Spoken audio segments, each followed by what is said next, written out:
Assalamualaikum warahmatullahi wabarakatuh. Terima kasih sudah mengklik video ini.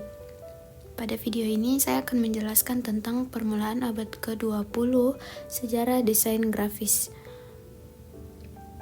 Pertama-tama, izinkan saya memperkenalkan diri terlebih dahulu. Perkenalkan, saya Yorindi Fitrilia dengan NIM 2108065010009 dari DKV A Universitas Negeri Makassar.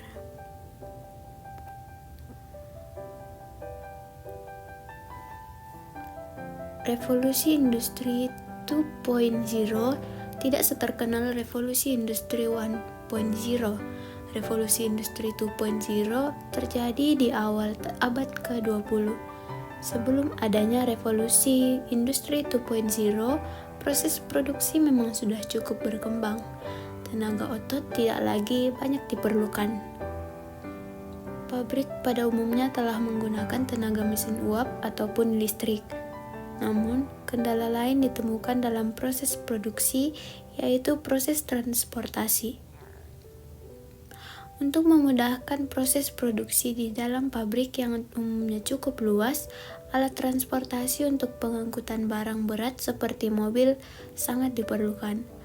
Sebelum Revolusi 2.0, proses perakitan mobil harus dilakukan di suatu tempat yang sama demi menghindari proses transportasi dari tempat spare part satu ke tempat spare part lainnya. Hingga akhirnya pada tahun 1913, Revolusi 2.0 dimulai dengan menciptakan lini produksi atau assembly line yang menggunakan ban berjalan atau conveyor belt di tahun 1913. Proses produksi berubah total, tidak ada lagi tukang yang menyelesaikan satu mobil dari awal hingga akhir. Para tukang diorganisir untuk menjadi spesialis, cuma mengurus satu bagian saja, misalnya pemasangan ban saja, seperti itu. Berikut pengaruh seni modern.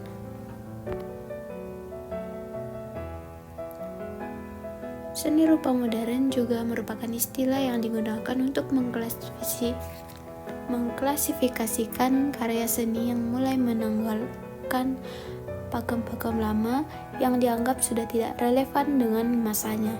Hal ini dimulai ketika aliran seni rupa impresionisme muncul dan berakhir pada sekitar tahun 1970, ketika aliran pop art hingga minimalisme. Claude Monet adalah tokoh utama aliran impresionisme. Namun sebetulnya tokoh penting yang memulai transisi seni rupa modern ini adalah Edward Manet. Hanya saja ia menolak untuk menggunakan teknik impresionis yang dianggap sebagai aliran seni pertama dalam kategori seni modern. Beliau memilih untuk menggunakan teknik yang dikembangkannya sendiri dan masih mirip dengan aliran realisme. Spesifiknya, periode seni rupa modern di barat baru dimulai ketika Manet melukis Dejeuner-sur-Ihèvre pada tahun 1863. Lukisan tersebut ditolak mentah-mentah oleh institusi seni pemerintah masa itu, yaitu The Paris Salon. Teknik lukis beliau tampak kasar, mengacuhkan banyak detail dan menggunakan perspektif yang tidak akurat. Selain itu, subjek atau tema yang dipilihnya juga kontroversial, karena ia melukis tema keseharian yang dianggap tidak indah dan kurang pantas untuk dilukiskan. Sementara seniman yang lain melukiskan berbagai subjek yang indah seperti pemandangan alam, perempuan cantik hingga keluarga bangsawan yang mengenakan pakaian mewah. Hal itulah yang menyebabkan Edward Manet menjadi tokoh penting transisi dari aliran realisme ke impresionisme, karena salah satu ide dasar impresionisme sebetulnya sudah hadir pada lukisan-lukisannya. Baik, cukup sekian yang dapat saya sampaikan. Terima kasih. Sampai jumpa di video berikutnya.